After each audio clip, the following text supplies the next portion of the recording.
আসসালামু আলাইকুম। সংবাদে আপনাদের সবাইকে স্বাগত জানাচ্ছি। আমি ফিরোজ তোহা। শুরুতেই সংবাদ শিরোনাম। বাংলাদেশের সর্বশেষ গুরুত্বপূর্ণ আপডেট সংবাদে আপনাকে স্বাগত। শুরুতেই সংবাদ শিরোনাম, পরে বিস্তারিত। শুরুতেই জানিয়ে দিব, ছাত্র জনতা কারফিউ মানে না, আন্দোলন এবং কর্মসূচি চলবে। ক্ষমতাসীন আওয়ামী লীগ সরকারের পতনের দাবিতে ছাত্র জনতার এক দফা আন্দোলনের মধ্যে আজ সন্ধ্যা ৬টা থেকে অনির্দিষ্টকালের জন্য ফের কারফিউ জারি করা হয়েছে। তবে এই কারফিউ আন্দোলনকারীরা মানে না বলে ঘোষণা দিয়েছে আন্দোলনকারীরা। রোববার কারফিউ জারির কিছু সময় পর সামাজিক যোগাযোগ মাধ্যম ফেসবুকে নিজের ওয়ালে এই ঘোষণা দেন বৈষম্যবিরোধী ছাত্র আন্দোলনের অন্যতম সমন্বয়ক আসিফ মাহমুদ। এরপর জানিয়ে দিব, নরসিংদীতে গুলি করার পর পিটুনিতে এমপির নাতিসহ আওয়ামী লীগের ৬ নেতা নিহত। সরকার পতনের এক দফা দাবিতে ছাত্র জনতার আন্দোলনের সময় নরসিংদীতে আওয়ামী লীগ নেতাকর্মীদের সঙ্গে আন্দোলনকারীদের সংঘর্ষ হয়েছে। এ সময় আন্দোলনকারীদের দিকে গুলি ছোড়ার পর ধাওয়া দিয়ে আওয়ামী লীগের ৬ নেতাকর্মীকে পিটিয়ে হত্যা করার ঘটনা ঘটেছে। এ সময় ৬ আন্দোলনকারী গুলিবিদ্ধ সহ ২০ জন আহত হয়েছেন। এদিকে বাগেরহাটে পুলিশের গাড়ি এবং আওয়ামী লীগের ২ অফিসে আগুন, আহত ৩০। বাগেরহাটে সরকার পতনের এক দফা দাবি আদায়ে বৈষম্যবিরোধী ছাত্র আন্দোলনরত ছাত্র অভিভাবকদের সঙ্গে রোববার বাগেরহাট সদর এবং রামপালের ফয়লাহাটে ২ দফা সংঘর্ষ হয়েছে।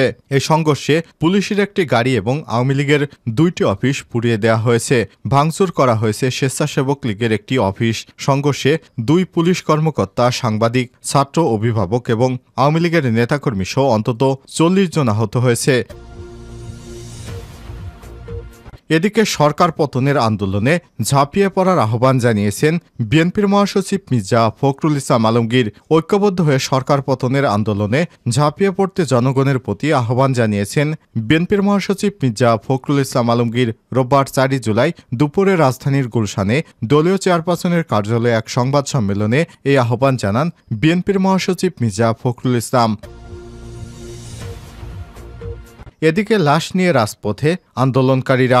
রাজধানীর ফার্মগেট কারণ বাজারে দিনভর হামলায় নিহত ৩ আন্দোলনকারীরা লাশ ঢাকা মেডিকেল কলেজ হাসপাতাল থেকে বের করে তাদের নিয়ে রাজপথে নেমেছে আন্দোলনকারীরা। রোববার বিকেল ৬টার দিকে আন্দোলনকারীরা শহীদ মিনার থেকে শাহবাগের দিকে স্লোগান দিয়ে যেতে থাকেন। এ সময় তারা আমার ভাই মরল কেন, জবাব চাই জবাব চাই, এক দফা এক দাবি, সরকারের পদত্যাগ ইত্যাদি স্লোগান দিতে থাকে।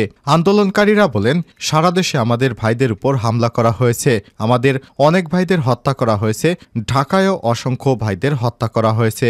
এই স্বৈরাচারী শেখ হাসিনার পদত্যাগ করার আগে আমরা রাজপথ ছাড়ব না। এবং সর্বশেষ জানিয়ে দিব, ঢাবি ক্যাম্পাসে লাশ নিয়ে আন্দোলনকারীদের মিছিল।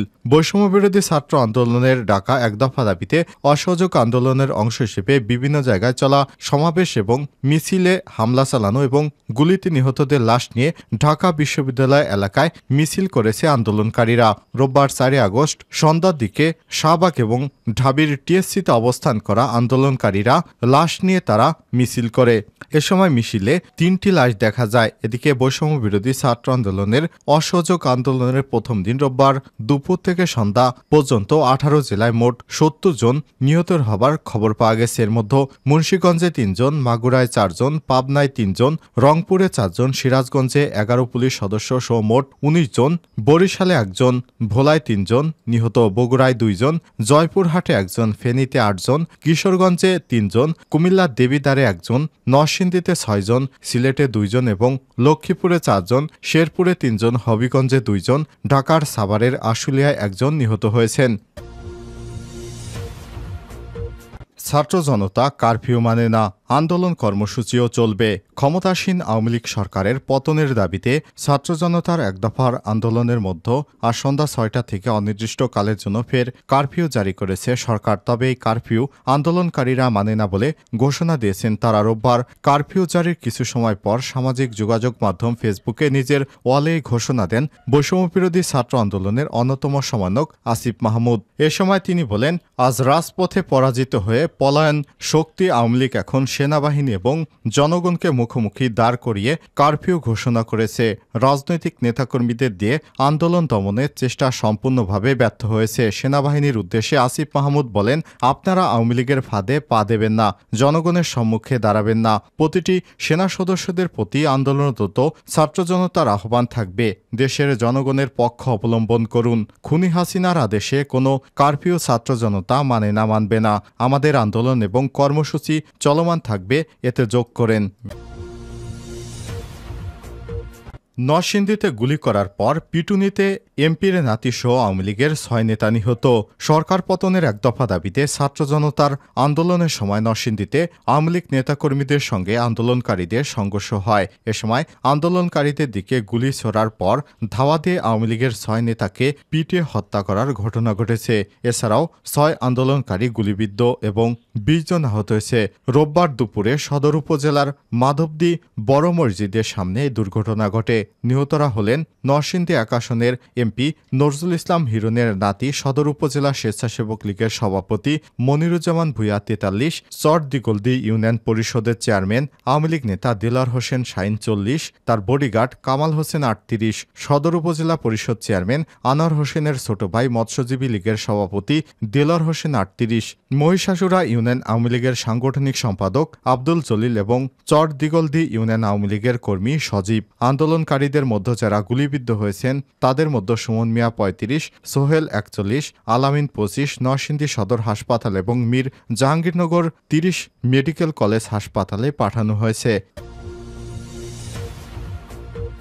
বাগেরহাটে পুলিশের গাড়ি এবং আওয়ামী লীগের 2 অফিসে আগুন, আহত 30।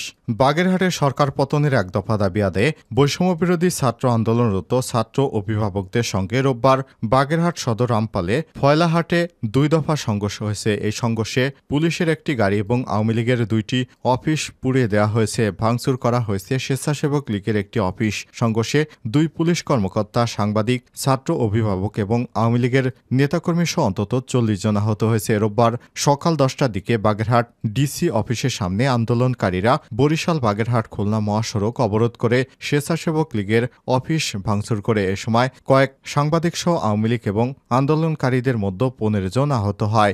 দুপুরে মিছিল করে মোংলা খুলনা জাতীয় মহাসড়ক অবরোধ করলে আন্দোলনকারীদের সঙ্গে পুলিশের সংঘর্ষে রামপাল থানার ওসি সোমেন দাস, ওসি তদন্ত বিধান প্রেস ক্লাব রামপালের সভাপতি সবুর রানা এবং সাধারণ সম্পাদক সুজন মজুমদার ছাড়াও 11 জন আন্দোলনকারী আহত হয়। এ সময় পুলিশ একটি গাড়ি এবং স্থানীয় আওয়ামী লীগের 2টি অফিস ভাঙচুর করে সেগুলোতে আগুন ধরিয়ে দেয় বিক্ষোভকারীরা। সরকার পতনের আন্দোলনে ঝাঁপিয়ে পড়ার আহ্বান ফখরুলের।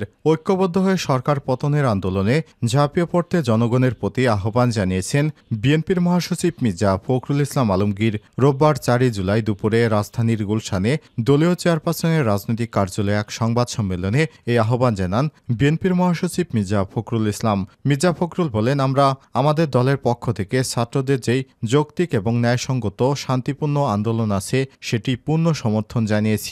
আজ আমাদের নতুন ঘোষণাকে সমর্থন সংগঠন, ব্যক্তি, পেশাজীবী, শ্রমিক, কৃষক লীগ, আপামর জনসাধারণকে ঐক্যবদ্ধ হয়ে আন্দোলনে ঝাঁপিয়ে পড়ে এই অবৈধ খুনি হাসিনা সরকারের পতন নিশ্চিত করার আহ্বান জানাচ্ছি। এ সময় তিনি বলেন, জাতির এক চরম ক্লান্তি লগ্নে আপনাদের আমন্ত্রণ জানিয়েছি। বৈষম্যবিরোধী ছাত্র আন্দোলন তথা সাধারণ শিক্ষার্থীদের কোটা সংস্কার আন্দোলন দমন করতে গিয়ে আওয়ামী লীগ সরকার যে নিষ্ঠুর ও বর্বরতার আশ্রয় নিয়েছে তা উপমহাদেশের ইতিহাসে বিরল ঘটনা। মির্জা ফখরুল বলেন, ছাত্র আন্দোলন দমন করতে আইন শৃঙ্খলা বাহিনী ও অন্যান্য নিরাপত্তা বাহিনী এবং ছাত্রলীগ, যুবলীগ, আওয়ামী লীগের সশস্ত্র ক্যাডাররা পাখি শিকারের মতো নির্বিচারে গুলি করে লাশের পর লাশের উপর লাশের স্তূপ সৃষ্টি করছে। ব্যাপক রক্তপাত ঘটিয়েছে। হাজার হাজার মানুষ গুলিবিদ্ধ হয়ে আশঙ্কাজনক অবস্থায় আছে। সরকার তাদের এই বর্বরতা আড়াল করতে সন্ত্রাসী বাহিনী দিয়ে কিছু স্থাপনায় ধ্বংসযজ্ঞ চালিয়ে এর দায় বিরোধী দলের উপর চাপিয়ে দেওয়ার অপচেষ্টা করছে। এ সময় তিনি বলেন, এজন্য মিথ্যা অভিযোগে নিরীহ ছাত্র জনতার সাথে বিএনপি এবং এর অঙ্গ সহযোগী সংগঠন ও অন্যান্য বিরোধী দলের সিনিয়র নেতা, কেন্দ্রীয়, জেলা, উপজেলা, ইউনিয়ন, গ্রাম পর্যায়ের নেতা কর্মীদের আটক করা হয়েছে। আটক অভিযান এখনও চলছে। আন্দোলন দমাতে সন্ধ্যা আইন দিয়ে সেনাবাহিনী নামিয়ে ভীতিকর পরিস্থিতি সৃষ্টি করা হয়েছে। সন্ধ্যা আইনের মধ্যে রাতে বিভিন্ন এলাকায় ব্লক রেড দিয়ে নিরীহ ছাত্রসহ বিরোধী নেতাকর্মীদের গ্রেপ্তার, ত্রাসের রাজত্ব কায়েম করা হয়েছে। আটক করতে যে বাসাবাড়িতে আইনশৃঙ্খলা রক্ষাকারী বাহিনী, ক্ষমতাসীন দলের ক্যাডারেরা ছাত্র নেতাকর্মীদের পরিবার এবং পরিজনের সাথে অসৌজন্যমূলক আচরণ করে নিয়ে যাচ্ছে, তাদেরকে না পেয়ে তাদের বাবা, ভাই, অন্যান্যদের গ্রেপ্তার করে নিয়ে যাচ্ছে। চলছে গ্রেপ্তার বাণিজ্য এবং চাঁদাবাজি।